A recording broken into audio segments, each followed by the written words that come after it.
जो लोग मेरे इस चैनल पर नए हैं या फिर मेरा ये वीडियो किसी और सोशल मीडिया प्लेटफॉर्म पर देख रहे हैं, वो मेरा YouTube channel political Tamasha with doctor Arshi को सब्सक्राइब करके वहां पे लगी बेल आइकॉन को जरूर दबा दें ताकि आपको हमारे आने वाले हर वीडियो की अपडेट्स मिलती रहे। और दोस्तों, अगर आपको हमारा काम पसंद आता है, हमारे वीडियोस पसंद आते हैं, तो www.patreon.com/dr अर्शी खान पर जाकर डोनेट करके आप हमारे काम को सपोर्ट कर सकते हैं। तो चलिए आज के सियासी तमाशे के सफर को शुरू करते हैं।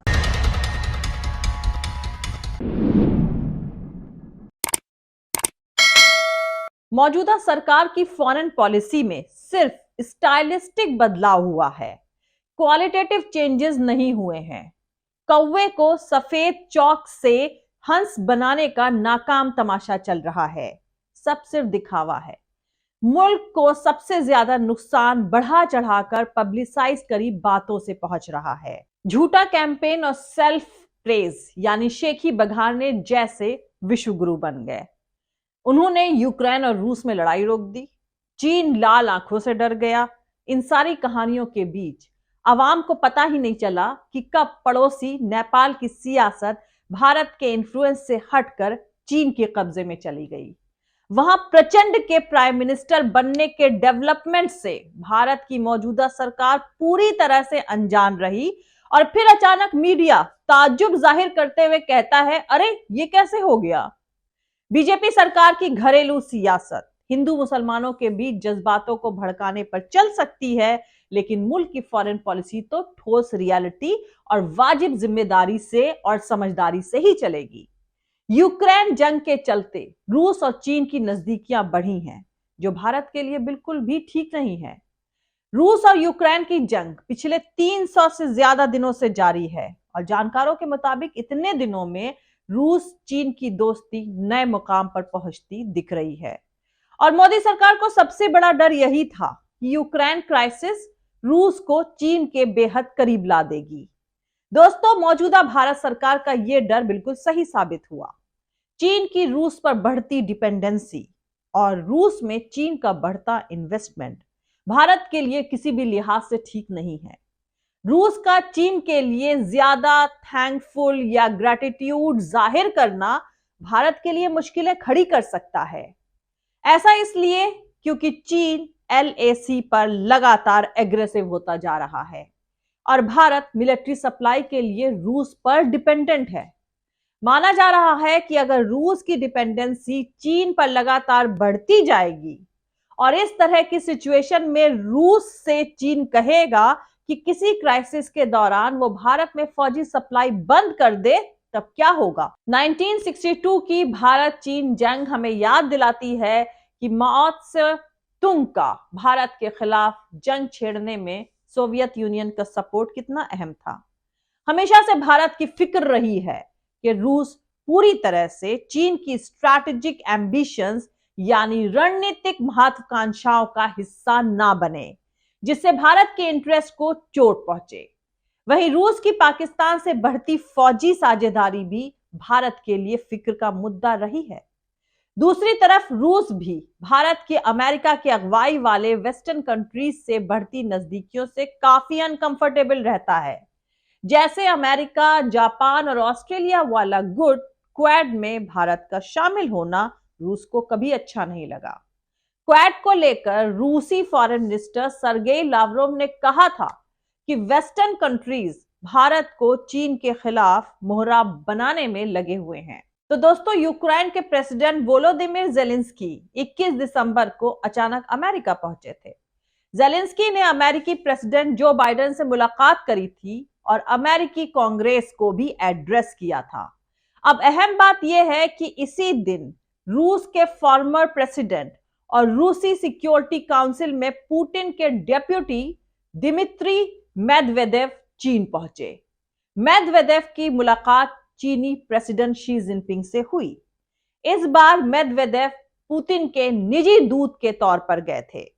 चीन के ऑफिशियल बयान के मुताबिक मेदवेदेव ने शी जिनपिंग को पुतिन का सिग्नेचर किया हुआ एक खत भी दिया था।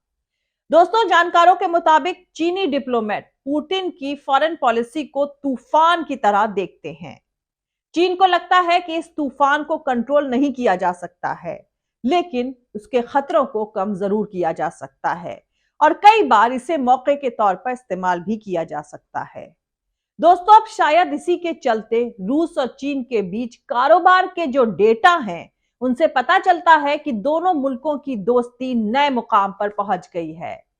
China general administration of customers के डेटा के मुताबिक इस साल यानी 2022 के 11 महीनों में रूस और चीन के बीच का कारोबार 172.4 अरब डॉलर पहुंच गया है और ये साल दर साल 32% की उछाल है। इन 11 महीनों में रूस का चीन में एक्सपोर्ट 105.07 अरब डॉलर कर रहा और इसमें 47.5% की उछाल है। चीन का रूस में एक्सपोर्ट इसी पीरियड में 67.33 अरब डॉलर का रहा और इसमें भी 13.4% की उछाल है। 2021 में दोनों मुल्कों के बीच का कारोबार 146.89 अरब डॉलर का था और ये अपने आप में एक रिकॉर्ड था, जबकि 2014 में चीन और रूस के बीच का कारोबार महज 95.3 अरब डॉलर का था।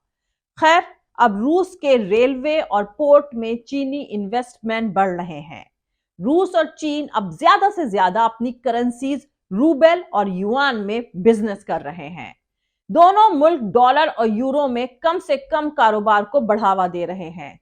इस कदम से दोनों मुल्कों को आने वाले वक्त में वेस्टर्न कंट्रीज के लगे सैंक्शंस को बेअसर करने में मदद मिलेगी। इसके अलावा चीनी करेंसी के इस्तेमाल का दायरा भी बढ़ेगा। खैर, गोदी मीडिया में रूस चीन की दोस्ती की खबर हो या चीन में कोविड को लेकर दिखाई जा रही खबरें हो, उस पर यकीन करना मुश्किल ही है। चीन के बारे में जिस तरह की खबरें मीडिया बता रहा है, उस पर अब कोई बेवकूफ ही यकीन कर सकता है। चीन उन मुल्कों में से एक है जहां सबसे पहले वैक्सीन बनाई गई थी। शुरुआती 5 वैक्सीनों में से 3 वैक्सीन चीन में ही बनी थी। चीनी सरकार ने सबसे पहले अपने सिटीजन्स को टीका लगाना शुरू कर दिया था, लेकिन मीडिया बता रहा है कि वहां के ज्यादातर लोगों को वैक्सीन लगी ही नहीं है, जबकि चीन की जीरो कोविड पॉलिसी इतनी सख्त थी कि बिना वैक्सीन सर्टिफिकेट के आप सड़क पर भी नहीं चल सकते थे। इसका साफ मतलब यही है कि वहां वैक्सीन की दोनों डोजेस सारे सिटीजन्स ले चुके थे। दरअसल चीन के लोग अपनी सरकार के खिलाफ काफी ओबीडियंट हैं। पिछले कई दशकों से वो पूरी तरह डिसिप्लिन के साथ कम्युनिस्ट सरकार के हर हुक्म का पालन करते आए हैं। इसीलिए साफ है कि चीन के लोगों को टीका नहीं लगा, ये बात सरासर झूठ है। लेकिन फिर सवाल ये उठता है कि पैनिक क्यों फैलाया जा रहा है। आपको याद होगा कि जब मार्च 2020 में इटली में कोविड फैलने की खबर आई थी, तो किस कदर पैनिक फैलाया गया था। लग रहा था कि महामारी से इटली की आधी आबादी ही साफ हो जाएगी। ठीक वैसा ही पैनिक आज फिर फैलाने की कोशिश करी जा रही है। रूस और चीन की बढ़ती दोस्ती और उसका भारत पर होने वाला असर अपनी जगह है, लेकिन शायद पिछले कुछ महीनों से भारत की आवाम के दिल में अंदर ही अंदर एक डिससेटिस्फैक्शन पैदा हो रहा है। मौजूदा सरकार को लेकर और उसी को दबाने के लिए शेर आया का शोर मचाया जा रहा है।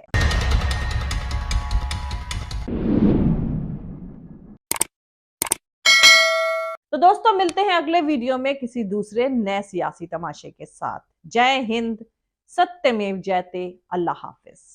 दोस्तों, हमारा पूरा वीडियो और दूसरे और वीडियोस देखने के लिए हमारा YouTube channel political Tamasha with doctor Arshi को सब्सक्राइब करके वहां पे लगी बेल आइकॉन को जरूर दबा दें, ताकि आपको हमारे आने वाले हर वीडियो की अपडेट्स मिलती रहे।